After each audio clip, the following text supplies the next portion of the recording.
Hi, my name is Generous Brin from BHHM Block 14. Today, I'll be reacting to an IoT video. First, let's briefly understand what IoT is. What is IoT? IoT, or the Internet of Things, refers to a network of physical devices that are connected to the Internet and can communicate with each other without human intervention. These devices include smartphones, smartwatches, home appliances, security systems, medical devices, industrial machines, and even smart cities. How does IoT work?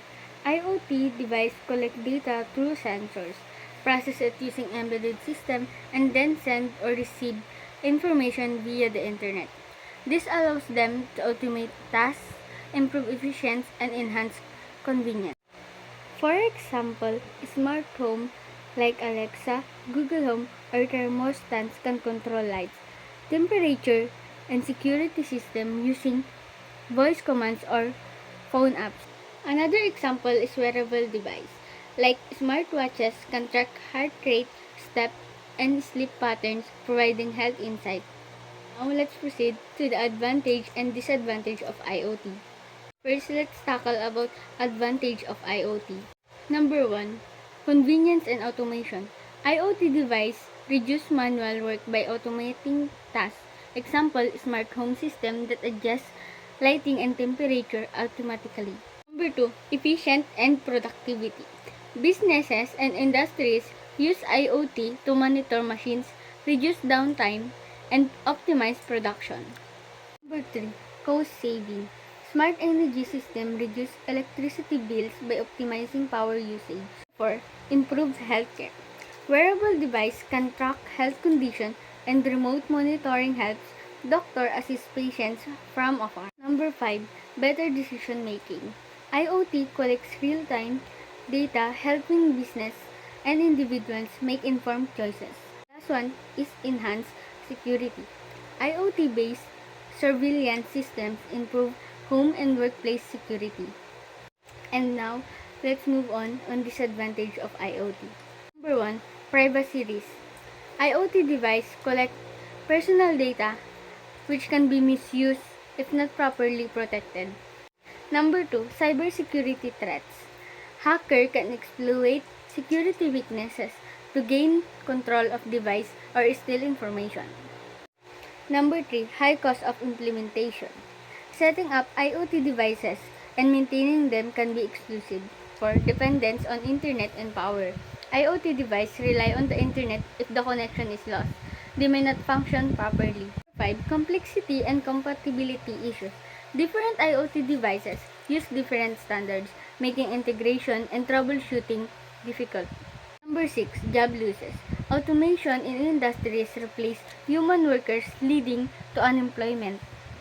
Personal insight, would I use IoT in my daily life? Why or why not?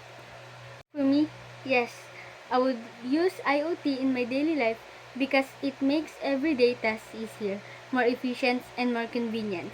For example, smart home device like Alexa or Google Home can control lights, set alarms, and even play music with voice commands. This saves time and effort, especially when multitasking. Another great use of IoT in health monitoring, wearable device like smartwatch help heart rate, sleep and sleep patterns, encouraging a healthier lifestyle. This is useful for people who want to stay fit or monitoring medical conditions. However, I would be cautious about using IoT for security reasons. Many smart devices collect personal data, and if not properly secured, they could be hacked. To reduce risk, I would only use trusted brands with strong privacy settings and keep my device updated with the latest security patches. Overall, IoT has many advantages, but it's important to use it responsibly to balance convenience with security. My final opinion about IoT is beneficial, but we must be cautious about how we use it. It offers convenience, efficiency, and innovation in many areas like smart homes, healthcare, and business. Moreover, we must be aware of its security risks and privacy concern to avoid potential threats. Is IoT good or bad in our society? For me, yes. IoT is good for society because it enhances daily life, improves productivity, and helps solve real-world problems.